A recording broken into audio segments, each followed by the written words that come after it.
सामने आ रहे जिस तरह क्या से। है, मैंने जो अगली बात कही वो आपने बहुत सही सुनी। ज्ञान आपको ताकत देता है। भी पढ़े लिखे आदमी के पास वो ताकत नहीं होती।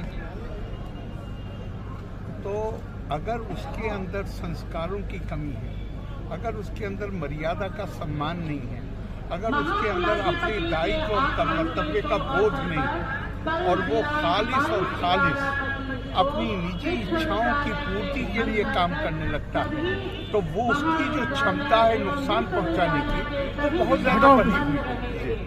आप नाम ले ही रहे हैं, आपके सामने है। और जहाँ कहीं भी हुआ है हमेशा, इसलिए हमारी संस्कृति में सब सिर्फ शिक्षा पे जोर नहीं है, संस्कारों पे उतना ही जोर है। संस्कार क्या हैं? और पहली उसके जो पाठशाला होती है वो माँ होती है। और विद्यालय को तो कहा ही गया तद्वितीय जन्म, आप दोबारा पैदा होते हैं नए संस्कारों के साथ। लेकिन सर MBBS के डॉक्टर इसमें अगर जा रहे हैं इस तरह में तो क्या करेंगे? असल में ये है कि मानव के अंदर दोनों चीजें मौजूद हैं। आपके अंदर दिव्य तत्व भी है, आपके अंदर दूसरा तत्व भी है, मैं काय को उसका नाम। अब ये व्यक्ति की अपनी समझ, अपने संस्कार, अपनी जो भी उसका प्रशिक्षण ज्ञान है उस पर आधारित है कि वो केवल अपनी इच्छाओं की पूर्ति करना। भाई ये भी तो मैं ये सोचूं कि मैं जो सोचता हूँ वही सही है और मैं ताकत के जोर से आपको मजबूर करूं कि आप इसको मानिए, यहाँ से निकलती हैं ना ये सारी चीज़ें।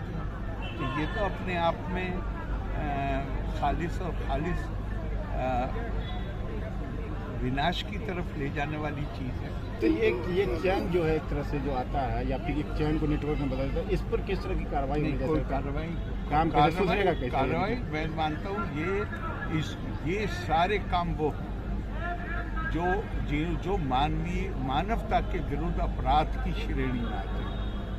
अगर जरूरी मतलब हमारे कानून अच्छे, कानूनों को लागू करना, इनके खिलाफ कार्रवाई करना, ताकि एक संदेश दिया जा सके कि ये अधिकार किसी को नहीं है कि वो दूसरों की जानों के साथ खिलवाड़ करे।